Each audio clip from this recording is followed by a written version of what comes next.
તારીખ 24/10/2025ના રોજ Rajkot DCP crime sir Jagdish Bangarwa સરને એક ગુપ્ત હકીકત મળી હતી કે એક વ્યક્તિ પેંગોલિન નામના કોઈ દુર્લભ વન્યજીવને લઈને રાજકોટ આવવાનો હતો.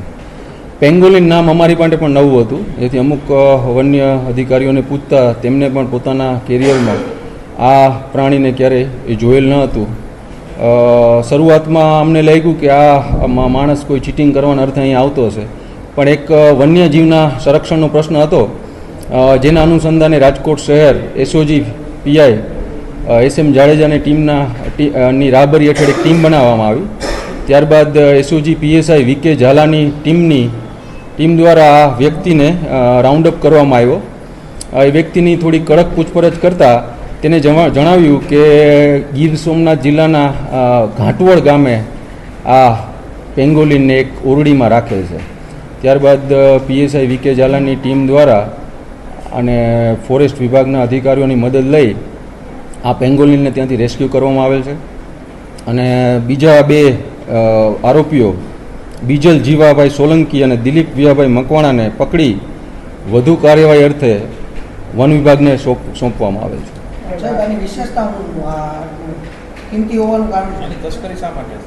પેંગોલિન એક લુપ્ત થતી પ્રજાતિ અને એક અતિ દુર્લભ પ્રાણી છે. ગુજરાતીમાં આપણે એને કીડીખાઉં કહીએ છીએ. કીડીખાઉં પણ પાછા બે પ્રકારના હોય છે. એક કીડીખાઉંના પોતાના શરીર ઉપર ખૂબ એક જાડા વાળ હોય છે, અને જ્યારે આ પેંગોલિન છે એના શરીર ઉપર શેલ, જાડા શેલ કે જે આપણે કાચબા છે, મગર ઉપર જે શેલ હોય છે જે પોતાની સુરક્ષા માટે યુઝ કરે છે એવા હોય છે.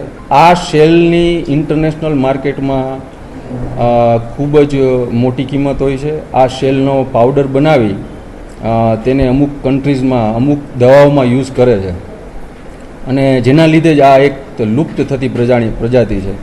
આખા દુનિયામાં સૌથી વધુ આ ઇન્ટરનેશનલ ઇલીગલ ટ્રેડમાં આ પ્રાણીના આ શેલનો યુઝ થાય છે.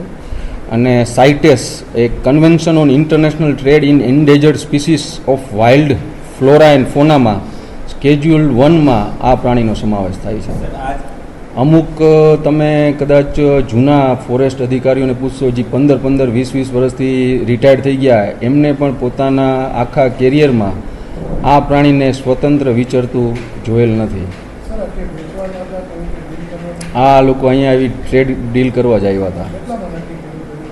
એનો કોઈ સ્પેશિયલ એનો કોઈ ભાવ નથી, પણ ઇન્ટરનેશનલ માર્કેટમાં આની કિંમત ખૂબ વધારે છે. એ કોઈ હજી વન્ય વિભાગનો તપાસનો પ્રશ્ન છે. બે વ્યક્તિઓની અટકાયત કરી છે, બીજલ જીવાભાઈ સોલંકી અને દિલીપ વિયાભાઈ મકવાણા. અને હજુ પણ વધુ તપાસ ફોરેસ્ટ ડિપાર્ટમેન્ટ દ્વારા ચલાવવામાં આવશે.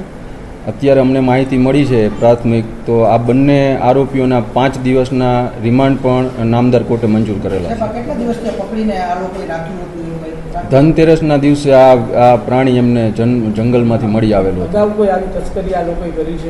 ના, એવી હજી કોઈ તપાસમાં, પ્રાઇમરી તપાસમાં અમને એવું જોવા મળેલ નથી. એ પણ વધુ તપાસ ફોરેસ્ટ ડિપાર્ટમેન્ટ દ્વારા કરવામાં આવશે.